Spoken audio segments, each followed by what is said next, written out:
watching Big Brain Energy. Kia ora koutou. In this video, we're going to be having a look at the consumption function. This is a component of aggregate demand or aggregate expenditure. It is the C in the equation, AD equals C plus I plus G. The consumption function tells us exactly what C means because we break it up into the different components of consumption. This is the third video in our series where we cover everything you need to know about the components of aggregate demand. So the AD equation is AD, which is the same thing as GDP, which is also sometimes written as Z, equals C plus I plus G plus X minus M. This function tells us the total demand for goods and services in an economy, and it breaks up that demand into these four components. The C in the equation stands for consumption spending, which means when consumers buy stuff, and we're going to break this up into its own components in this video. Firstly, what exactly is consumer spending? Consumers are regular people like you and me, so we are just individuals, we're not businesses, we're not the government, we're just regular people buying stuff. And when we buy things, this is counted as consumer spending. So it is consumers spending money. For example, buying a coffee at the coffee shop would be consumer spending, or getting a haircut is consumer spending, or buying groceries, or even buying a house.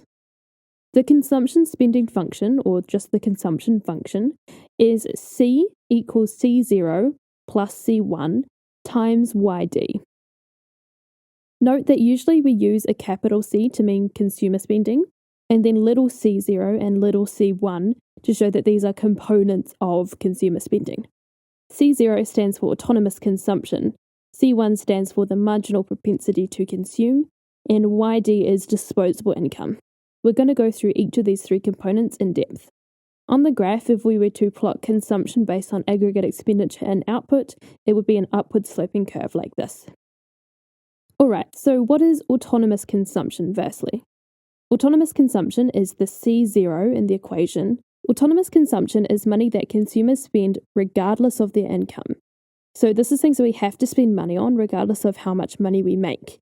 So that's things like rent or electricity or groceries or transport to get to work. These are things that we still have to pay for regardless of how much money we make each week.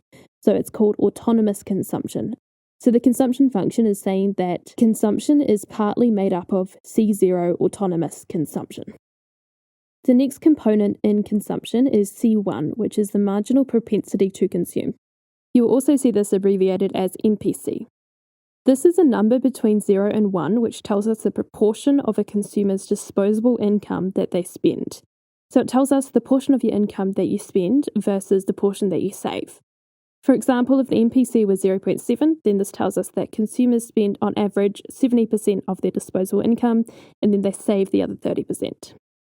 So a higher MPC would tell us that consumers typically spend a bigger percentage of their disposable income, and then a smaller MPC would tell us that consumers typically spend a smaller portion of their disposable income.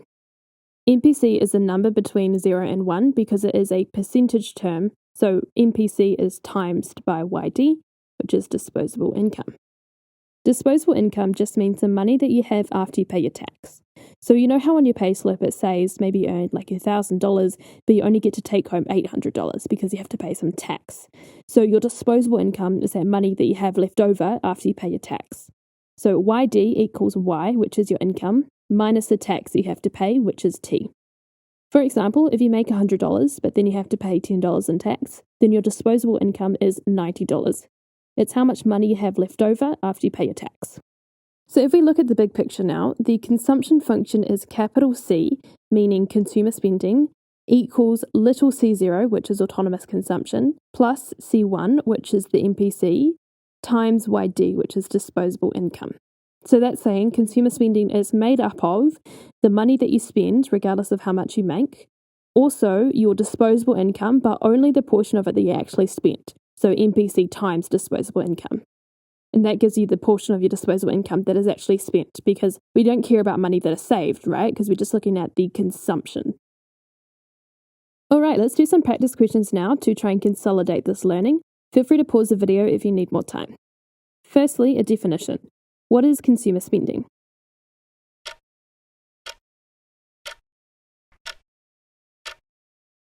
Consumer spending is when consumers buy goods and services. Its abbreviation is C. What is the consumption function?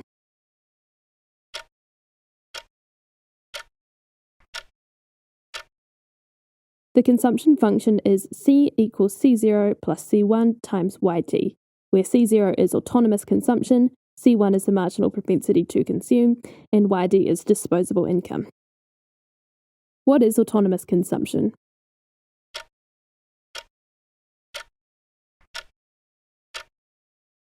Autonomous consumption is the money that consumers spend regardless of their income.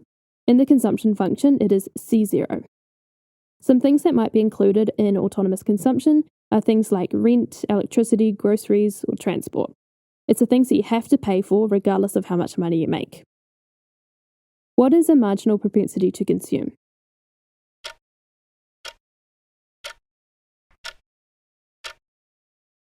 This is a number between 0 and 1 which tells us a proportion of the consumer's disposable income that they spend. In the consumption function, it is C1. What does an MPC of 0.6 mean?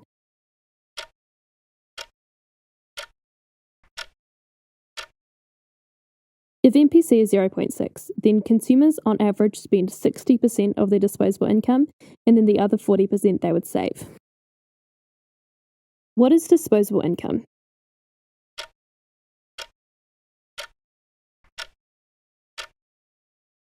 Disposable income is money that consumers received after paying tax.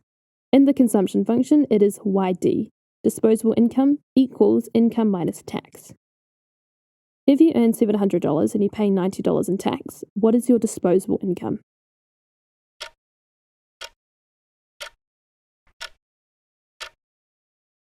Disposable income equals income minus tax, so YD equals 700 minus 90, so therefore disposable income is $610. What is total consumption when autonomous consumption is $20, MPC is 0.8, and income is $100 and taxes is $10?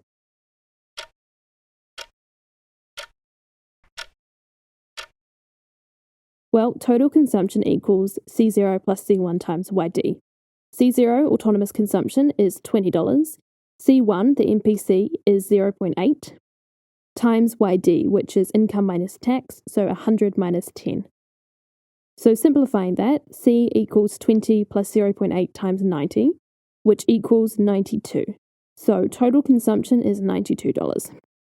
So this is saying that you have to spend $20, plus you would also spend 80% of your disposable income.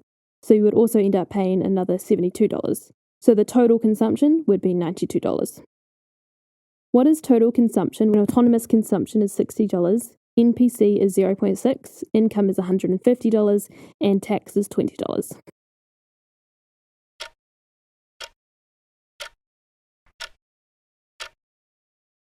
Again, the consumption function is C0 plus C1 times YD. So your autonomous consumption, C0, is 60, plus your MPC, C1, which is 0.6, times YD, your disposable income, which is Y minus T, your income minus tax, so 150 minus 20. Simplifying that gives us 60 plus 0.6 times 130. So it's telling us that you spend $60 regardless of how much money you make, and then you also spend 60% of your disposable income, so that's $78. So added together, total consumption would be $138. Okay, that's everything for this video on the consumption function. Next, we'll be releasing a video on the investment function, which is looking at how businesses spend money. If you're new here, check out our channel. We cover everything you need to know about economics from a New Zealand-based perspective. If you like this video and subscribe to our channel, you really help out the algorithm, so we would really appreciate that. See you next video for more big brain energy.